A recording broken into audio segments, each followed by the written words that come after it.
चलिए, तो हम लोग जो है अब इसके सेकंड पार्ट को देखते हैं कि महाभियोग में शामिल होने वाले सदस्य कौन-कौन से होंगे, है ना?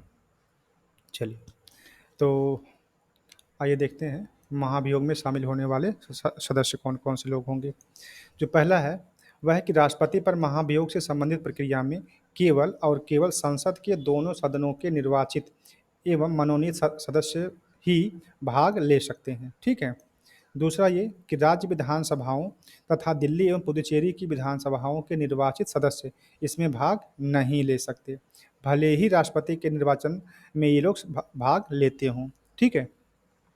ये लोग जो है राष्ट्रपति के निर्वाचन में तो भाग लेते हैं, कौन लोग? दिल्ली और पुदुचेरी की विधानसभा से निर्वाचित हुए हुए सदस्य। लेकिन यह लोग जो इनके महाभियोग में शामिल नहीं होंगे।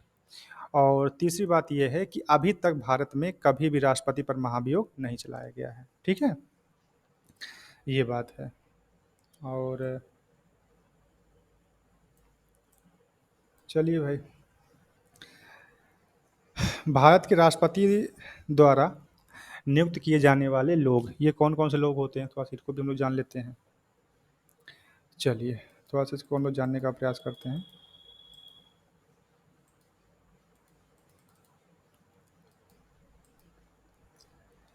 प्रधानमंत्री तथा अन्य संघ के अन्य मंत्री, पहला जो पॉइंट है कि भारत के राष्ट्रपति द्वारा नियुक्त किए जाने वाले लोग, या हम ये ऐसा भी कह सकते हैं कि भारत में राष्ट्रपति के प्रसादोपर्यंत अपने पद पर बने वाले लोग, पद पर बने रहने वाले लोग, है ना? और यह जो है हमेशा एक नंबर के रूप में कभी न कभी एग्ज़ाम में पूछा ही गया है। तो देखो, जो सबसे पहला है वो कौन है? प्रधानमंत्री साहब, है ना? और संघ के अन्य मंत्री, दूसरा है महान्यायवादी, तीसरा है नियंत्रक एवं महालेखा परीक्षक, है ना? सीएजी, कैग, है ना? और चौथा आपका है कि उच्चतम न्यायालय और उच्च न्यायालयों के न्यायाधीश। पाँचवाँ आपका है भारत के राष्ट्रपति द्वारा नियुक्त किए जाने वाले लोग, है ना? और छठा है मुख्य चुनाव आयुक्त और अन्य चुनाव आयुक्त। और सातवां है संघ लोक सेवा आयोग के अध्यक्ष व सदस्य। और आठवां है राज्य के राज्यपाल और उपराज्यपाल एवं प्रशासक। नौवां है वित्त आयोग के अध्यक्ष व सदस्य, ठीक है? तो ये इतने लोग हैं, जो 9 लोग हैं, ये लोग जो है राष्ट्रपति द्वारा नियुक्त किए जाते हैं, ठीक है? और अब जो नेक्स्ट है वो हम लोग जान लेते हैं कि राष्ट्रपति के पद की जो रिक्तता है वह क्यों होती है? अगर भारत में कोई राष्ट्रपति का पद मतलब रिक्त है तो क्यों रिक्त है? ठीक है? तो देखो, जो सबसे पहला है वो ये है कि 5 वर्ष के कार्यकाल की समाप्ति पर, ठीक है? मान लीजिए जब समाप्त हो गया तो उसके कुछ दिन तक तो चुनाव नहीं होता है, लेकिन 6 महीने के अंदर हो जाता है। लेकिन जब तक चुनाव नहीं होता है, जब तक कोई दूसरा व्यक्ति नहीं आ जाता है, तब तक वो पद जो है खाली रहता है, ठीक है? दूसरा ये कि राष्ट्रपति के त्यागपत्र देने पर। तीसरा यह है कि राष्ट्रपति की मृत्यु पर। चौथा ये कि महाभियोग प्रक्रिया द्वारा हटाए जाने पर। पाँचवाँ ये है कि पद के ग्रहण करने की अर्हता न रखने पर। और छठा है निर्वाचन अवैध घोषित कर दिए जाने पर, ठीक है? तो इस प्रकार से अब हम बात कर लेते हैं कि अगर पद रिक्त है तो उस स्थिति में राष्ट्रपति के कार्यों का जो निर्वहन है वो कौन लोग करेंगे, ठीक है? चलो, जो सबसे पहला है कि राष्ट्रपति की बीमारी, अनुपस्थिति या अन्य कारणों से अपने पद पर कार्य करने की असमर्थता के कारण उपराष्ट्रपति द्वारा कार्यों का निष्पादन किया जाता है। ऐसी स्थिति में उपराष्ट्रपति राष्ट्रपति के पुनः पद ग्रहण करने तक कार्यवाहक राष्ट्रपति के रूप में कार्य करता है, ठीक है? ये बात है कि अगर राष्ट्रपति साहब नहीं है तब कौन संभालेगा? उपराष्ट्रपति संभालेगा, ठीक है? दूसरा कि उपराष्ट्रपति के पद रिक्तता होने की स्थिति में अगर मान लो उपराष्ट्रपति साहब भी नहीं है या किसी काम से जो है वो अपने पद पे नहीं है, तब कौन संभालेगा? तब जो भारत का मुख्य न्यायाधीश होगा वह जो है कार्यवाहक राष्ट्रपति के रूप में कार्य करेगा, ठीक है? अच्छा, मान लेते हैं अगर हमारे जो मुख्य न्यायाधीश हैं वह भी नहीं उस समय अपने पद पर हैं, तब कौन आएगा? तब देखो लिखा है कि भारत के मुख्य न्यायाधीश की गैरहाजिरी में उच्चतम न्यायालय का वरिष्ठतम न्यायाधीश कार्यवाहक राष्ट्रपति के रूप में कार्य करेगा, ठीक है ना? और उसके बाद, ठीक, तो ये तो हो गई प्रक्रिया। तो अगर हमारा राष्ट्रपति, मान लेते हैं राष्ट्रपति जो है वो किसी कारणवश नहीं है, तो जो उपराष्ट्रपति हैं वो काम देखेंगे। अगर मान लीजिए यह भी नहीं है तो जो हमारे भारत के मुख्य न्यायाधीश हैं, मुख्य न्यायाधीश है ना, वह कार्यभार देखेंगे। अगर मान लीजिए वह भी नहीं होते हैं, तब जो उसके उनके अलावा जो उच्चतम न्यायालय के जो वरिष्ठतम न्यायाधीश होंगे, वह उस पद को देखेंगे, ठीक है? और जब उस समय वो उस पद पर होंगे, तब उनको क्या-क्या सुविधाएँ मिलेंगी, वह भी आप आगे देख लीजिए। तो वो जो सुविधाओं के बारे में देखो, पॉइंट नंबर 4 में लिखा है कि ऐसी स्थिति में जो भी कार्यवाहक राष्ट्रपति के रूप में कार्यों को संपन्न करता है, चाहे वो उपराष्ट्रपति हो, चाहे वो भारत का मुख्य न्यायाधीश हो अथवा उच्चतम न्यायालय का जो वरिष्ठतम न्यायाधीश हो, उसे राष्ट्रपति की सभी समस्त शक्तियाँ, उन्मुक्तियाँ प्राप्त होती हैं एवं संसद द्वारा निर्धारित की गई उपलब्धियाँ, वेतन भत्ते और जो विशेषाधिकार हैं, वह सभी जो है उसको प्राप्त होंगे। ठीक है? चलिए, बात करते हैं नोट पॉइंट की। अब नोट पॉइंट में देखिए क्या-क्या लिखा है कि राष्ट्रपति का जो कार्यकाल पूर्ण होने से पहले नया चुनाव हो जाना चाहिए, ठीक है? 5 वर्ष का जो उनका कार्यकाल मिलता है, उस 5 वर्ष के कार्यकाल समाप्त होने से पहले ही जो है राष्ट्रपति का चुनाव किया हो जाना चाहिए। नहीं तो कार्यकाल समाप्ति के उपरांत भी पुराना राष्ट्रपति अपने पद पर बना रहेगा। अभी हमने ऊपर आपको यही बात बताई थी, है ना? जब तक कि उसका उत्तराधिकारी अपना पद ग्रहण ना कर ले। ऐसी स्थिति में उपराष्ट्रपति को कार्यवाहक राष्ट्रपति के रूप में कार्य करने का अवसर नहीं मिलता है। ठीक है? तो ये चीज़ें हो गई। अब जो बहुत विशेष बात है, वह है कि राष्ट्रपति की जो शक्तियाँ हैं, तो राष्ट्रपति की कौन-कौन सी शक्तियाँ हैं, थोड़ा उसको भी जान लेते हैं। चलो भाई, राष्ट्रपति की शक्तियों के बारे में देखो यहाँ से लेके यहाँ तक 9 पॉइंट में लिखा गया है। तो जो सबसे पहली शक्ति है वो कौन-सी है? कार्यकारी शक्तियाँ मतलब एग्ज़ीक्यूटिव पावर्स, है ना? सेकंड आपका है विधायी शक्तियाँ, लेजिस्लेटिव पावर्स। तीसरा आपका है वित्तीय शक्तियाँ यानी कि फ़ाइनेंशियल पावर। चौथा आपका है न्यायिक शक्तियाँ मतलब जुडिशरी पावर्स। और पाँचवाँ आपका है सैन्य शक्तियाँ। छठा है आपका आपातकालीन शक्तियाँ। सातवां आपका है राष्ट्रपति का वीटो पावर। और आठवां आपका है राष्ट्रपति की अध्यादेश जारी करने की शक्तियाँ। और नौवां आपका है राष्ट्रपति की क्षमादान करने की शक्ति। ठीक है? तो इतनी जो है शक्तियाँ हैं। अब हम लोग धीरे-धीरे एक-एक शक्तियों के बारे में पढ़ेंगे। और जितने भी इम्पोर्टेंट पॉइंट्स थे जो हमको लगे कि आप इस टॉपिक से पूछे जा सकते हैं, उसको जो हमने यहाँ पे इकट्ठा कर दिया है। ठीक? चलिए, अब देखते हैं कार्यकारी शक्तियों में कौन-कौन सी शक्तियाँ हैं, जो राष्ट्रपति को मिली शक्तियाँ हैं, उनमें जो सबसे पहला है वो है कार्यकारी शक्ति। तो आओ देखते हैं। पॉइंट नंबर 1, भारतीय संविधान के अनुच्छेद 53(1) के तहत संघ की कार्यपालिका शक्ति राष्ट्रपति में निहित है, जिसे वह स्वयं अथवा अपने अधीनस्थ अधिकारियों द्वारा प्रयुक्त करेगा। दूसरा ये कि संविधान के अनुच्छेद 74(1) में राष्ट्रपति को मंत्रणा या सलाह देने के लिए एक मंत्रिपरिषद का प्रावधान किया गया है, जिसका प्रधान कौन होगा? प्रधानमंत्री होगा। जो प्रधानमंत्री है वो क्या है? वो राष्ट्रपति के सलाहकार हैं, ठीक? लेकिन एक बात और है कि राष्ट्रपति किसी की भी सलाह मान सकता किसी की भी जो जो सलाह है वो मान सकता है, लेकिन उसको मानने के लिए बाध्य नहीं होता, ठीक है? अभी आपको आगे भी और भी लोग मिलेंगे जो उनके लिए सलाहकारी निकाय हैं, राष्ट्रपति के लिए सलाहकारी निकाय भी होते हैं, तो उन सब की बात वो सिर्फ़ मान सकता है, ठीक है? ऐसा नहीं है कि उन उसको मानने के लिए बाध्यकारी होगा, ऐसा नहीं होगा, ठीक है? चलिए भाई, बात करते हैं चौथे की पॉइंट की। अच्छा हाँ, तीसरा पॉइंट एक बार देख लेते हैं कि भारत सरकार के समस्त शासन संबंधी कार्य राष्ट्रपति के नाम से किए जाते हैं। चौथा ये है कि भारत का राष्ट्रपति भारत के प्रधानमंत्री की नियुक्ति करता है।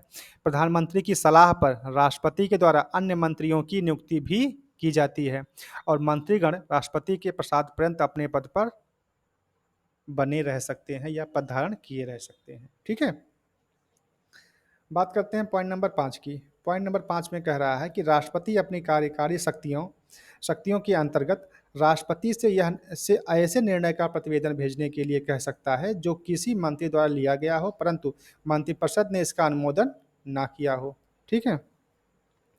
और छठी बात यह है कि राष्ट्रपति जो है अंतर्राज्यीय परिषद का गठन कर सकता है, जिससे केंद्र राज्य एवं विभिन्न राज्यों के मध्य सहयोग एवं समन्वय स्थापित हो सके। अंतर्राज्यीय परिषद का गठन कर सकता है, कौन करता है? राष्ट्रपति। ठीक है? चलिए, पॉइंट नंबर 7 में क्या बातें लिखी हैं, आओ देखते हैं। पॉइंट नंबर 7 कह रहा है कि राष्ट्रपति जो है अनुसूचित क्षेत्र तथा अनुसूचित जनजातीय क्षेत्रों की प्रशासकीय शक्ति रखता है एवं वह किसी भी क्षेत्र को अनुसूचित क्षेत्र घोषित कर सकता है। तो किसी क्षेत्र को अनुसूचित क्षेत्र घोषित करने की शक्ति किसके पास है? वह राष्ट्रपति के पास है। ठीक है? 8वीं बात करते हैं, तो वित्त आयोग का गठन केंद्र और राज्य के मध्य राजस्व बंटवारे हेतु, इसका गठन कौन करता है? राष्ट्रपति ही करता है। ठीक। बात करते हैं पॉइंट नंबर 9 की, कि राष्ट्रपति विभिन्न आयोगों की नियुक्ति भी कर सकता है, जैसे अनुसूचित जाति आयोग, अनुसूचित जनजाति एवं पिछड़ा वर्ग, ठीक है, के लिए आयोगों का गठन कर सकता है। और 10वीं बात यह है कि राष्ट्रपति विधायिका के प्रस्तावों एवं संघ के प्रशासनिक कार्यों से संबंधित जानकारी की मांग प्रधानमंत्री से कर सकता है। ठीक है। विधायिका के जो प्रस्तावित कार्य हैं या जो संघ के प्रशासनिक कार्य हैं, अगर उनसे संबंधित कोई डेटा या कोई जानकारी राष्ट्रपति को चाहिए, तो वह भी जो है प्रधानमंत्री से वह मांग सकता है। ठीक। चलिए, नेक्स्ट आपका है विधायी शक्तियाँ, है ना, मतलब लेजिस्लेटिव पावर्स। इसमें जो सबसे पहला है वो क्या कहा जा रहा है, कि राष्ट्रपति जो है संसद की बैठक बुला सकता है एवं एवं सत्रावसान कर सकता है। विधानसभा में या जो हमारी जो संसद है ना, वहाँ पर उन पे क्या, उनमें क्या क्या शक्तियाँ इनके पास हैं, तो वो यही कह रहा है कि जो हमारा जो विधायिका है, चाहे वो केंद्र की हो चाहे वो राज्य की हो, है ना, तो उसमें जो संसद है हमारा, ठीक है, उस संसद की जो बैठक को बुलाने का जो कार्य है होगा होगा वो कौन करेगा? राष्ट्रपति करेगा। और उसके जो सत्रावसान की जो घोषणा है वह भी राष्ट्रपति करेगा। ठीक है। दूसरी बात यह कही कही जा रही है कि लोकसभा का विघटन भी कर सकता है एवं संसद के संयुक्त अधिवेशन का आह्वान भी कर सकता है। लेकिन अब संसद का जो संयुक्त अधिवेशन होगा उसकी अध्यक्षता कौन करेगा, यह कई बार पूछा गया है। उसकी जो अध्यक्षता है वह करेंगे लोकसभा के अध्यक्ष साहब। ठीक है। संसद के संयुक्त अधिवेशन की अध्यक्षता लोकसभा अध्यक्ष करता है। क्लियर है इतनी बात, कि जो संयुक्त बैठक होगी उसका जो आह्वान है, जो बुलाएगा कौन? राष्ट्रपति बुलाएगा। लेकिन जो उसकी अध्यक्षता होगी वो कौन करेगा? लोकसभा का अध्यक्ष करेगा। और ये सवाल कई बार पूछा गया है। ठीक है। पॉइंट नंबर 3 देखते हैं। प्रत्येक वर्ष संसद के प्रथम अधिवेशन और प्रत्येक नए चुनाव के बाद राष्ट्रपति संसद को संबोधित कर सकता है। ठीक। चौथी बात यह है कि संसद में लंबित किसी विधेयक के संदर्भ में संसद को संदेश भेजने की शक्ति राष्ट्रपति के पास होती है। ठीक है। पांचवी बात यह है कि राष्ट्रपति लोकसभा एवं राज्यसभा के अध्यक्ष, उपाध्यक्ष के पद रिक्तता की स्थिति में सदन के किसी भी सदस्य को अध्यक्षता का पद सौंप सकता है। ठीक है। अगर मान लीजिए लोकसभा या राज्यसभा के अध्यक्ष व उपाध्यक्ष का पद रिक्त है, तो उस स्थिति में राष्ट्रपति जो है किसी भी सदस्य को वहां का अध्यक्ष का जो पद है वह सौंप सकता है। पॉइंट नंबर 6 की हम बात करें, तो यहाँ पे देखो लिखा है कि संसद के में कुछ विशेष प्रकार के विधेयकों को प्रस्तुत करने के लिए राष्ट्रपति की पूर्वानुमति आवश्यक होती है, जैसे किसी राज्य की सीमा में परिवर्तन अथवा नए राज्यों के गठन के लिए विधेयक। अब देखिए, अगर संसद को यह लगता है कि हम अपने जो देश की सीमा है उसको बढ़ा रहे हैं या घटा रहे हैं, या कोई नया राज्य कम या ज़्यादा कर रहे हैं, तो उस स्थिति में राष्ट्रपति को पूर्व सूचना देनी होती है। ठीक है। या पूर्व अनुमति उनसे लेनी होती है। ठीक है। तो ये बात यहाँ पे लिखी गई है। ऐसा विधेयक जिसके अधिनियमित किए जाने पर भारत की संचित निधि से व्यय करना पड़े, ठीक है, तो ऐसी स्थिति में भी उनसे पूर्व अनुमति लेनी पड़ेगी।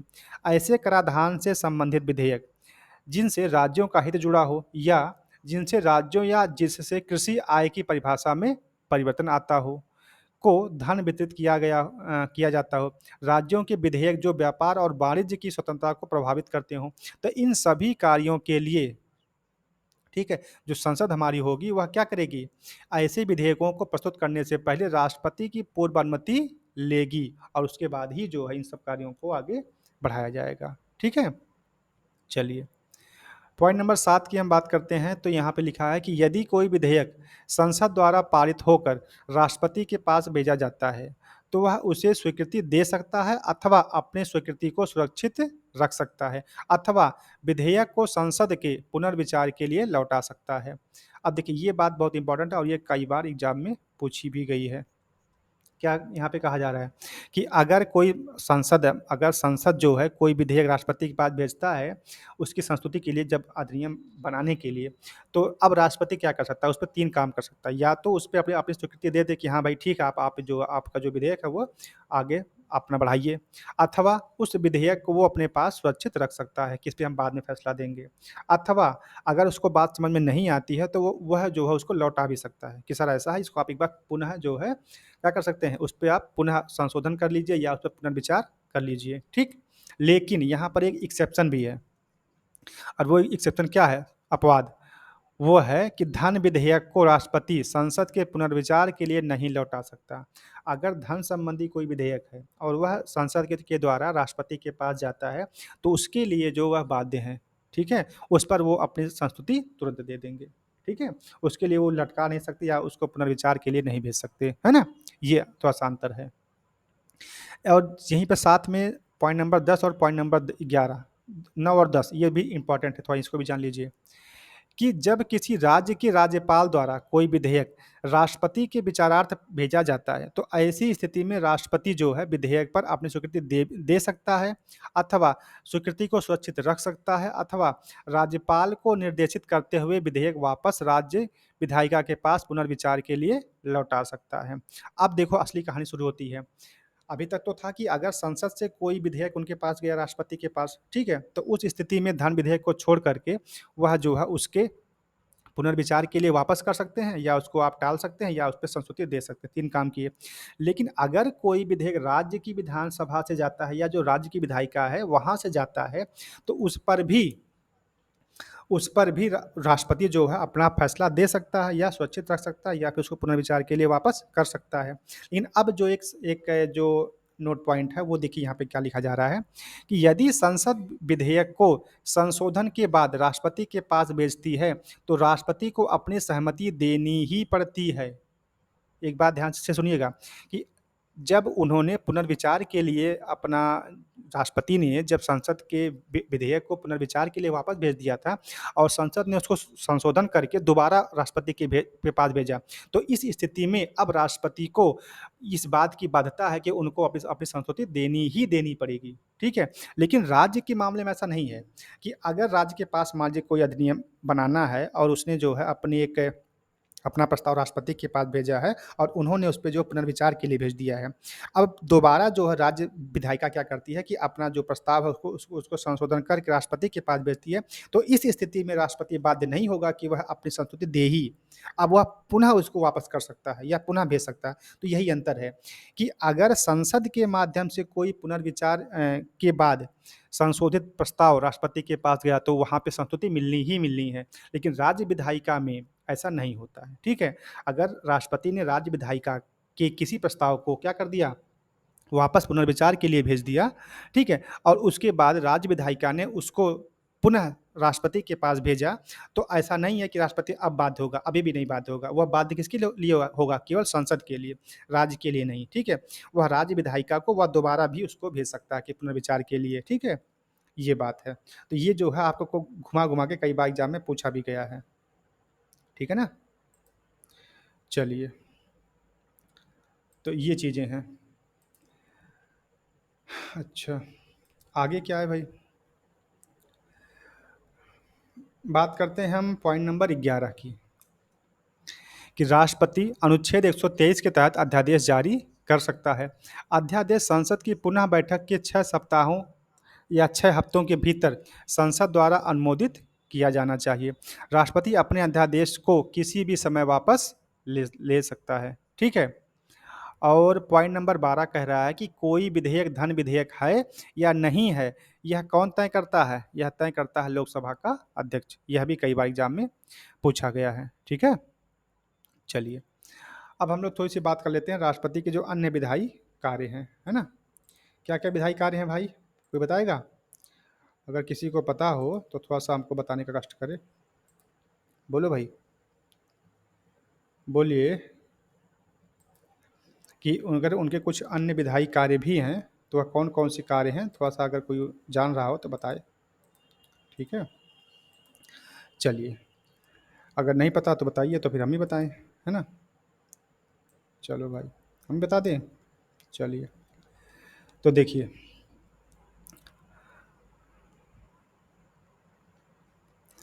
जो सबसे पहला है कि नियंत्रक एवं महालेखा परीक्षक, संघ लोक सेवा आयोग, वित्त आयोग व अन्य की रिपोर्ट संसद के समक्ष रखता है, ठीक है। ये चीज़ आपको हम जो आगे भी जो हमारा जो चैप्टर था पिछला वाला नियंत्रक एवं महालेखा परीक्षक, वहाँ पर भी पढ़ा चुके हैं कि जो नियंत्रक एवं महालेखा परीक्षक साहब हैं, या जो संघ लोक सेवा आयोग हैं, या जो वित्त आयोग है, वह अन्य की जो रिपोर्ट है वह संसद के समक्ष प्रस्तुत करता है, ठीक। दूसरा, अंडमान व निकोबार द्वीप समूह, लक्षद्वीप, दादरा एवं नगर हवेली, दमन व दीव में शांति, सुशासन व विकास के लिए विनियमन बना सकता, मतलब नियम बना सकता है। और अच्छा, तीसरा बात यह है, नोट पॉइंट एक है यहाँ पे, नोट पॉइंट है ना,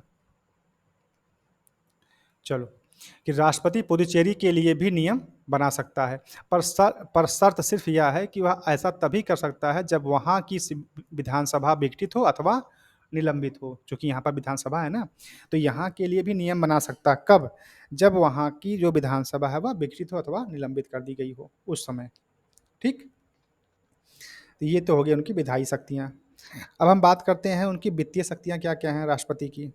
चलो भाई, पहला ये लिखा है कि राष्ट्रपति की वित्तीय शक्तियाँ निम्नलिखित हैं। धन विधेयक को राष्ट्रपति की पूर्व अनुमति से ही संसद में पेश किया जा सकता है।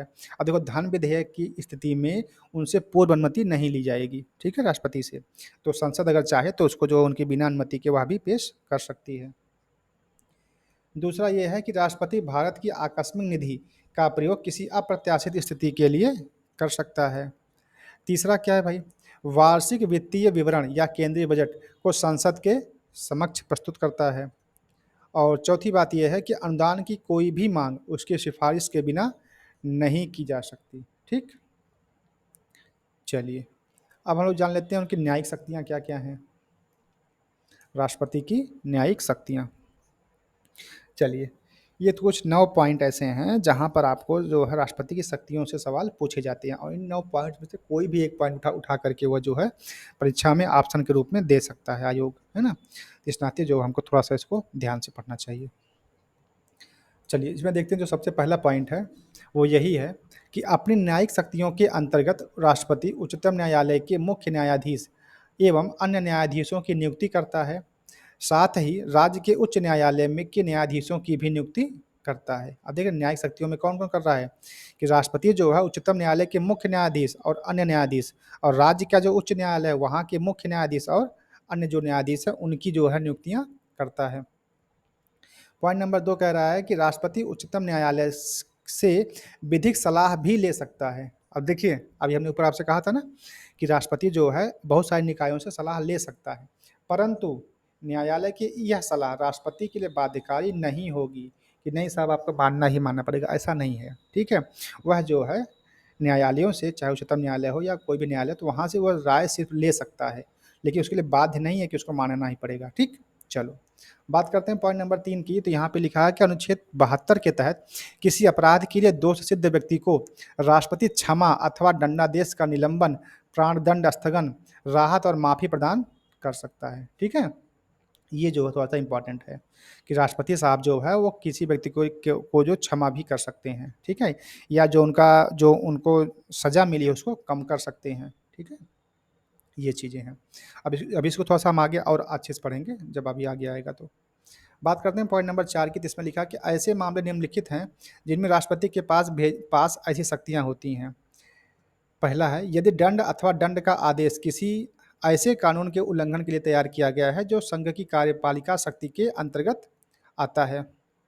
ठीक है, दूसरा, सैन्य न्यायालय से दंडित अगर कोई व्यक्ति है, और तीसरा है कि वे सारे दंड जिसका स्वरूप मृत्यु दंड होता है। ठीक है, तो इन सब के बारे में जो भी शक्तियां हैं वह राष्ट्रपति के अंदर निहित है। ठीक है, ये बात।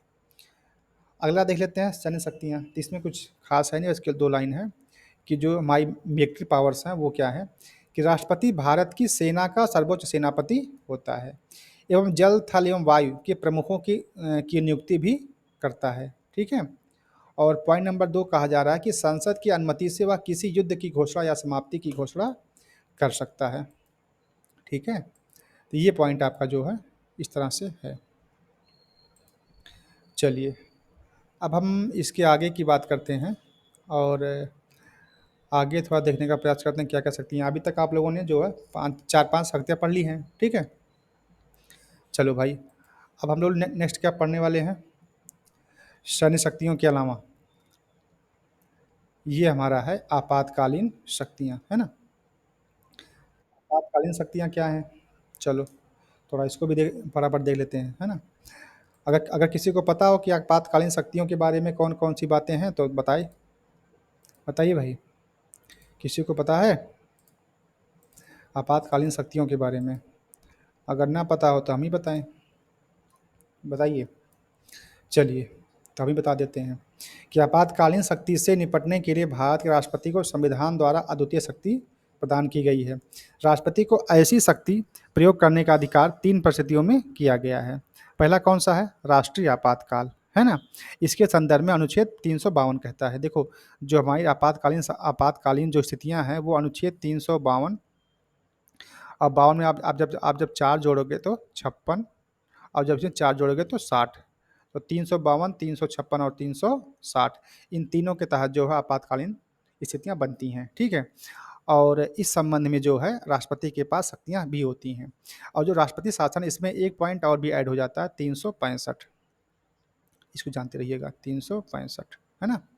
चलिए, तो राष्ट्रपति के पास जो है इन सबको लागू करने या खत्म करने की पावर होती है। जैसे जो राष्ट्रीय आपातकाल है अनुच्छेद 352 के तहत, और राष्ट्रपति शासन जो है 356 और 365 के तहत, और जो वित्तीय आपातकाल है वह 360 के तहत, ठीक है। कब इसको लागू करना है या कब इसको खत्म करना है, तो यह शक्ति जो के अंतर्गत है, यह शक्ति आपकी जो है राष्ट्रपति के पास है, और वो भी जो है वित्तीय आपातकाल के संदर्भ में, ठीक है। चलिए, अब हम लोग बात करते हैं अगला राष्ट्रपति की वीटो शक्ति के बारे में, है ना। भाई वीटो पावर क्या है, ये थोड़ा सा इंपॉर्टेंट है ना, कई बार यहाँ से भी 1-2 नंबर पूछ लिया जाता है। चलो, तो इसको देख लेते हैं, राष्ट्रपति की जो वीटो पावर है वह कौन कौन सी है। चलिए, वीटो पावर के बारे में क्या चीज़ें हैं। सबसे पहली बात ये है कि सामान्यतः हर देश में कार्यपालिका के प्रमुख को यह शक्ति दी जाती है कि वह विधायिका द्वारा पारित विधेयक को अधिनियम बनाने से रोक सके, ठीक है। यह शक्ति 2 कारणों से दी जाती है। देखो, जो राष्ट्रपति का जो वीटो पावर है वो ये है कि अगर देश में या देश की जो कार्यपालिका जो हमारी संसद है, अगर वो कोई ऐसा कानून बनाती है जो देश हित में नहीं है, तो उसको रोकने के लिए जो है राष्ट्रपति के पास एक स्पेशल पावर है कि अगर वो चाहे तो उस कानून को रद्द कर सकती है या रोक सकती है, ठीक है। अब उसके बारे में 2 रीज़न्स हैं, क्या-क्या हैं उसको जान लेते हैं। पहला रीज़न ये है कि यदि विधायिका कोई ऐसा कानून बना रही है, जो संविधान की मूल भावना के विपरीत हो, तो उसे रोका जा सके, ठीक है? इस नाते इनको वीटो पावर दी गई है। दूसरी बात ये है कि यदि विधायिका ने कानून के कुछ पक्षों पर पर्याप्त विचार-विमर्श ना किया हो और जल्दबाजी में उसे पारित कर दिया हो, तो उसे सुधारा जा सके, ठीक है? तो ऐसी दोनों स्थितियों में राष्ट्रपति के पास क्या है? वीटो पावर है। अगर वो चाहें तो इन कानूनों को बनने से रोक सकते हैं, ठीक है? चलिए, बात करते हैं नेक्स्ट की। तो वहाँ पे लिखा कि संविधान के अनुच्छेद 111 के अंतर्गत विधेयक के संदर्भ में राष्ट्रपति के पास 3 विकल्प होते हैं। या तो वो अपनी सहमति दे दें, अथवा अपनी सहमति को सुरक्षित रख लें, और अथवा धन विधेयक को छोड़ करके, अभी हमने ऊपर भी चर्चा की थी कि धन विधेयक को छोड़ करके जो भी अगर आपका कोई विधेयक है, उसको पुनर्विचार के लिए संसद को वापस लौटा सकते हैं। ऐसी स्थिति में यदि संसद विधेयक में संशोधन करके अथवा बिना संशोधन किए विधेयक राष्ट्रपति के पास पुनः वापस भेज दे, तो राष्ट्रपति को उस पर अपनी सहमति देनी ही पड़ती है। यही बात अभी हमने आपको ऊपर समझाई थी कि अगर संसद से कोई पुनर्विचार करके विधेयक वापस राष्ट्रपति के पास जाता है, तो वहाँ उसके लिए वह बाध्य होते हैं कि अब उनको अपनी सहमति देनी ही पड़ेगी। लेकिन राज्य के केस में ऐसा नहीं होता है कि अगर राज्य विधायिका से कोई पुनर्विचारित जो प्रस्ताव है वह राष्ट्रपति के पास जाता है, तो उसमें वह अपनी सहमति देंगे, ऐसी बाध्यता राष्ट्रपति के लिए नहीं है। वह दोबारा उसको पुनर्विचार के लिए वापस कर सकते हैं, तिबारा कर सकते हैं, 4 बार भी या अन्य बार भी कर सकते हैं। लेकिन अगर कोई पुनर्विचारित जो प्रस्ताव है वह संसद से राष्ट्रपति के पास जाता है, तो राष्ट्रपति उस पर सहमति देने के लिए बाध्य होंगे, ठीक है? यह बात कई बार एग्जाम में पूछी भी गई है। चलिए, नेक्स्ट आपका है कि विधेयक को अपने पास सुरक्षित रखने की शक्ति इसलिए प्रदान की गई है कि राष्ट्रपति किसी असंवैधानिक विधान को रोक सके एवं संसद के जल्दबाजी एवं बिना विचार किए गए विधेयक को देश हित में रोक सकें, ठीक है ना। तो ये बातें हैं। अब देख लेते हैं हम जो वीटो पावर हमारी है वो कितने प्रकार की वीटो पावर है ना। चलो भाई, तो देखो जो वीटो पावर है वो 4 प्रकार के हैं, और उन चारों में क्या क्या बातें हैं उसको हम लोग थोड़ा सा जान लेते हैं। देखो, जो सबसे पहला है उसका नाम क्या है?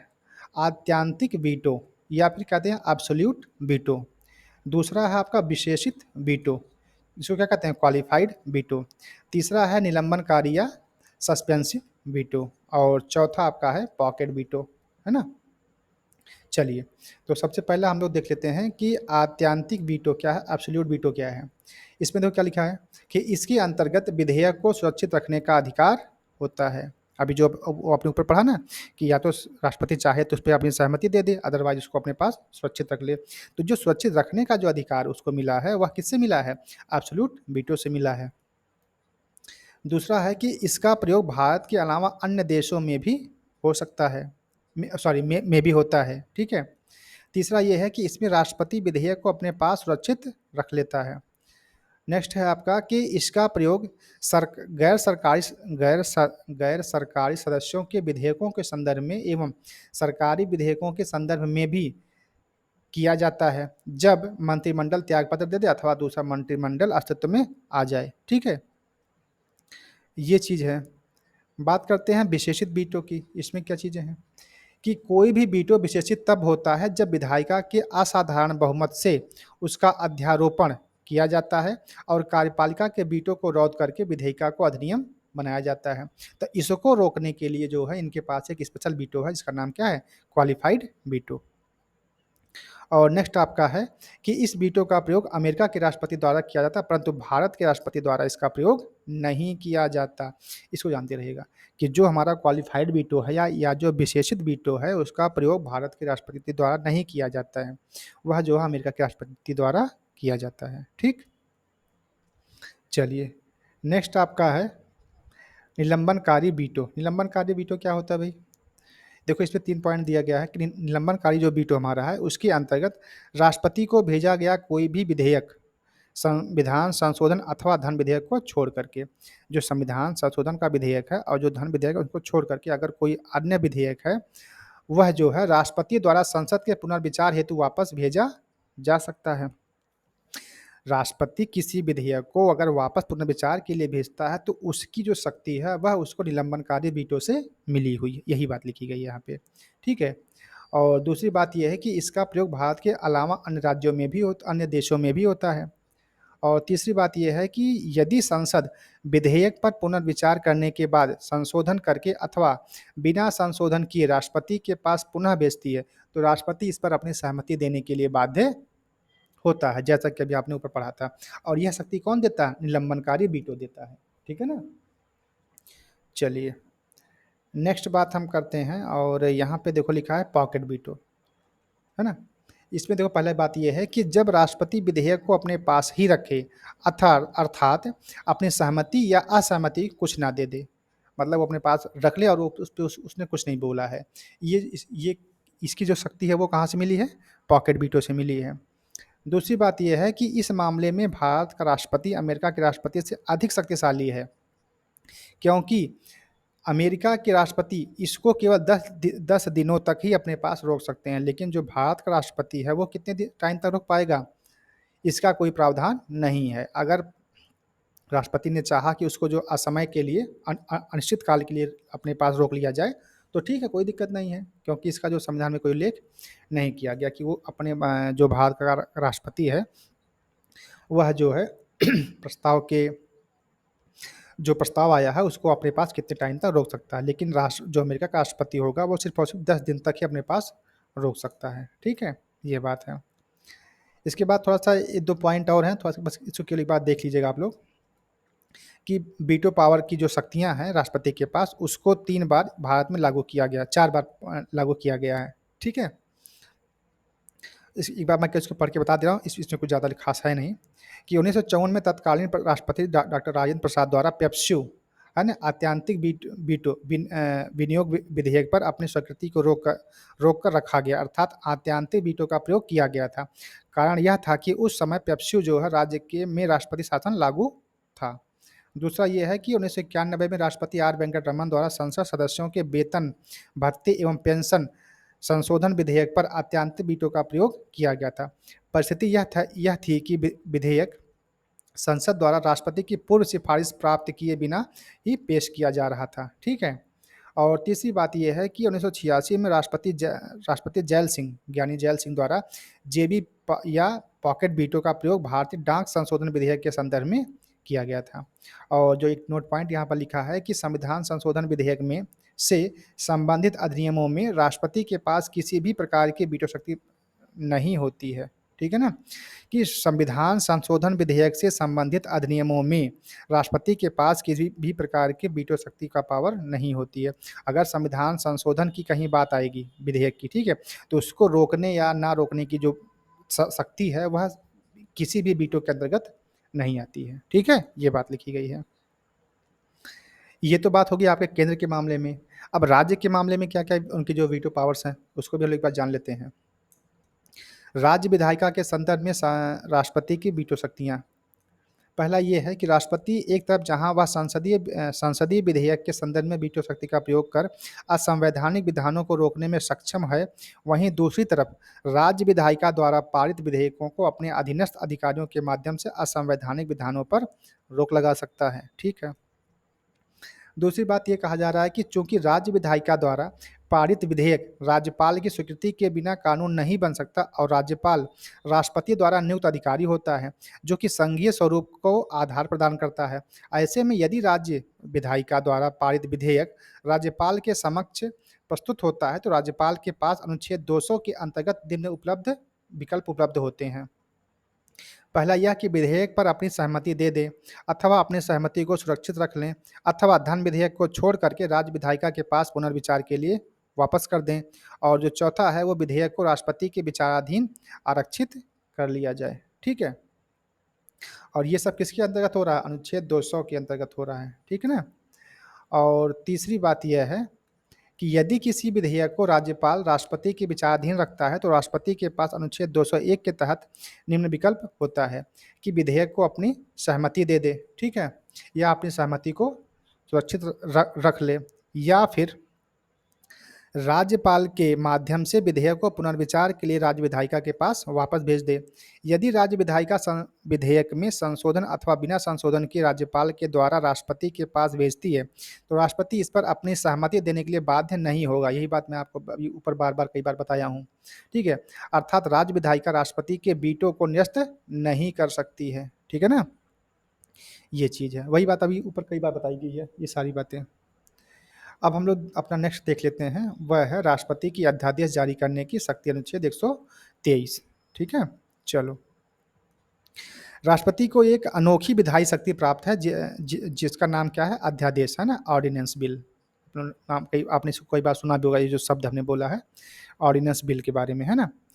ऐसी शक्ति का प्रयोग केवल भारत के राष्ट्रपति द्वारा ही किया जाता है। यह भी पॉइंट इंपॉर्टेंट है कि जो अध्यादेश की पारित करने की जो शक्ति हमारे देश के राष्ट्रपति के पास है वह विश्व में किसी अन्य देश के राष्ट्रपति के पास नहीं है।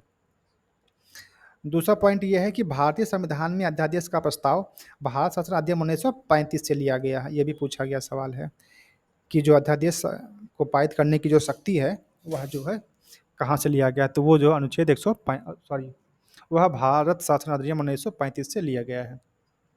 तीसरी बात यह है कि इस शक्ति का प्रयोग अप्रत्याशित अथवा विलंबनीय मामलों में से निपटने के लिए किया जाता है। इसका प्रभाव व शक्तियाँ संसद द्वारा बनाए गए कानून की तरह होती है, परंतु यह प्रकृति में अल्पकालीन अवधि की होती है। ठीक है।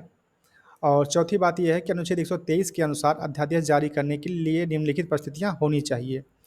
यदि राष्ट्रपति को ऐसा प्रतीत हो कि विधि के निर्माण की तत्काल आवश्यकता है, मान लेते हैं कि अगर ऐसा कोई कानून की आवश्यकता पड़ गई कि यह कानून तुरंत लागू होना चाहिए, ठीक है, तो आप जानते हैं आप लोगों की कानून बनाने के लिए सबकी सहमति की आवश्यकता होती है। लोकसभा में होता है, फिर राज्यसभा जाता है, फिर राष्ट्रपति के पास जाता है, तो इसमें बहुत समय लग जाता है। लेकिन अब चूंकि हमको नियम बहुत जल्दी चाहिए, तो उस स्थिति में अगर राष्ट्रपति चाहे तो वह जो अध्यादेश ला सकता है। ठीक है।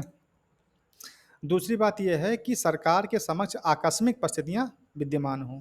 और तीसरी बात यह है कि संसद के दोनों सदन अथवा एक सदन सत्र में ना हो। तो इन तीनों स्थितियों में अगर राष्ट्रपति चाहे तो वह अध्यादेश जारी कर सकता है। ठीक है। अब देखो जो इम्पोर्टेंट पॉइंट है कि वो अध्यादेश लाएगा किस पर? राष्ट्रपति संघ सूची और समवर्ती सूची से संबंधित विषयों पर अध्यादेश जारी करता है।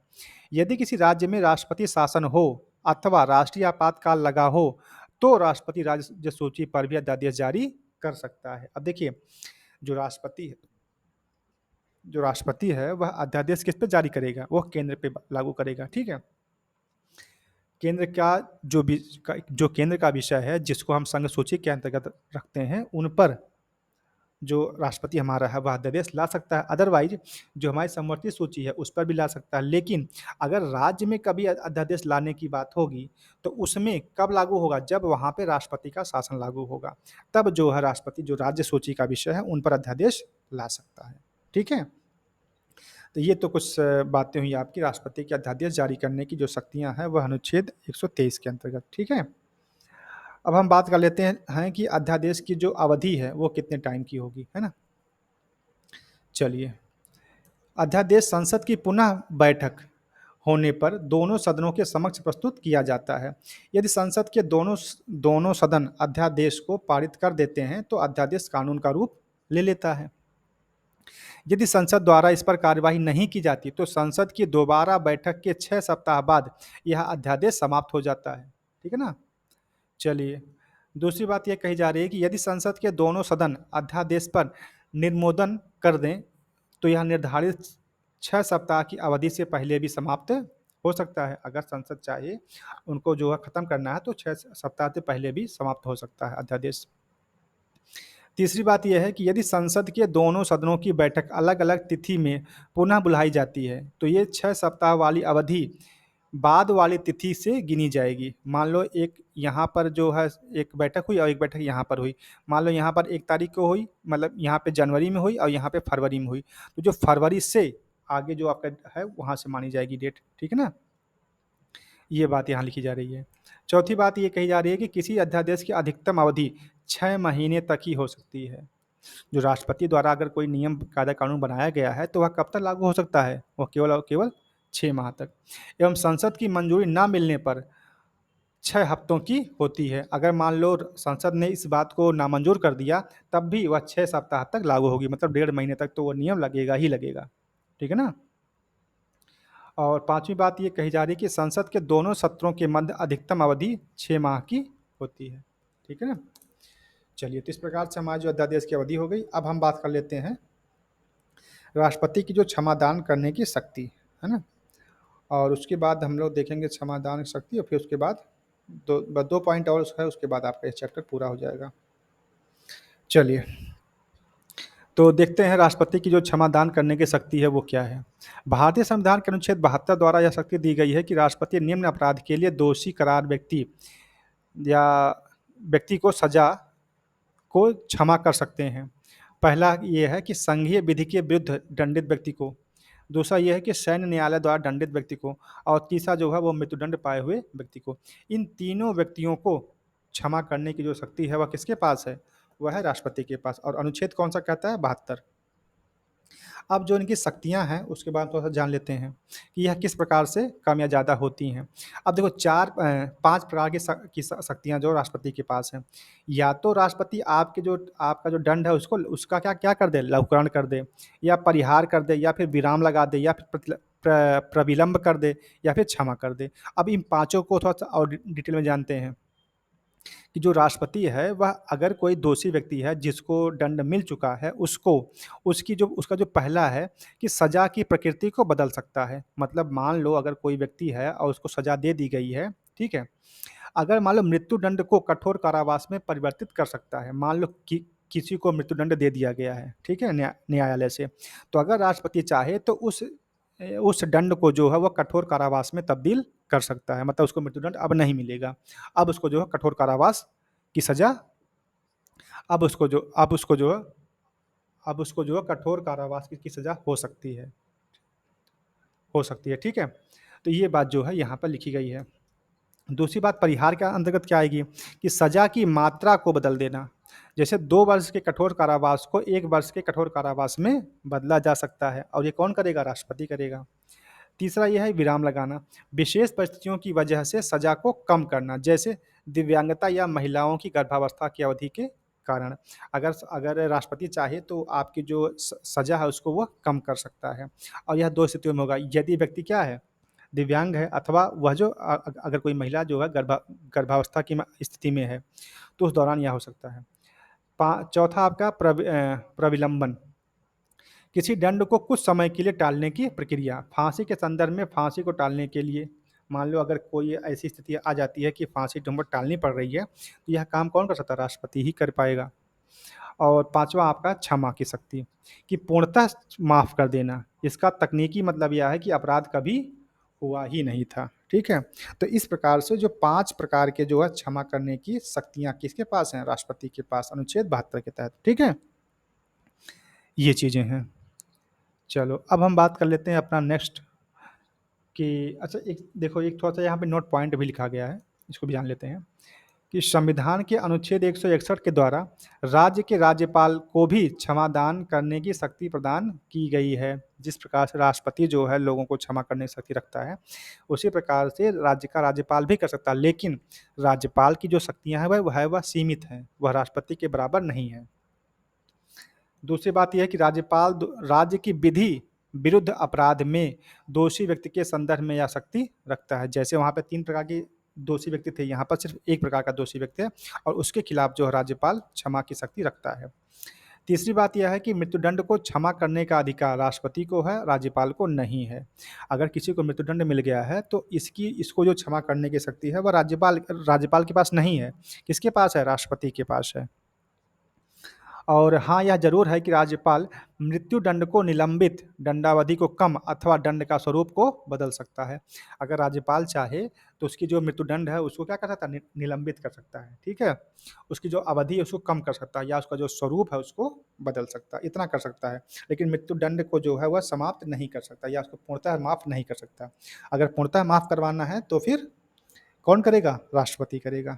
ठीक है, चलिए, ये तो आपके जो है इस तरह से आपका जो चैप्टर है वह पूरा माना जाता है। लेकिन अब थोड़ा सा इसको हम एक बार शार्ट में देख लेते हैं कि जो राष्ट्रपति से संबंधित जो महत्वपूर्ण अनुच्छेद हैं उसके बारे में। यहाँ पे देखो हमने सबको लिख दिया है। अनुच्छेद 53 क्या कह रहा है? कि संघ की कार्यपालिका शक्ति है। अनुच्छेद 55 राष्ट्रपति के चुनाव का तरीका है। अनुच्छेद 60 राष्ट्रपति द्वारा शपथ ग्रहण है। और 61 अनुच्छेद 61 राष्ट्रपति पर महाभियोग चलाने की प्रक्रिया है। अनुच्छेद 72 राष्ट्रपति की क्षमादान करने की शक्ति है। अनुच्छेद 74 मंत्रिपरिषद का राष्ट्रपति को सलाह एवं सहयोग प्रदान करना। और 111 संसद द्वारा पारित विधेयक पर सहमति प्रदान करना। 112 कह रहा कि वार्षिक वित्तीय वितरण मतलब संघीय बजट के बारे में। और अध्यादेश जारी करने की जो शक्ति है वो कौन सी है? अनुच्छेद 123, और ये कई बार एग्जाम में पूछा भी गया है। और 143 कह रहा है कि राष्ट्रपति की सर्वोच्च न्यायालय से सलाह लेने की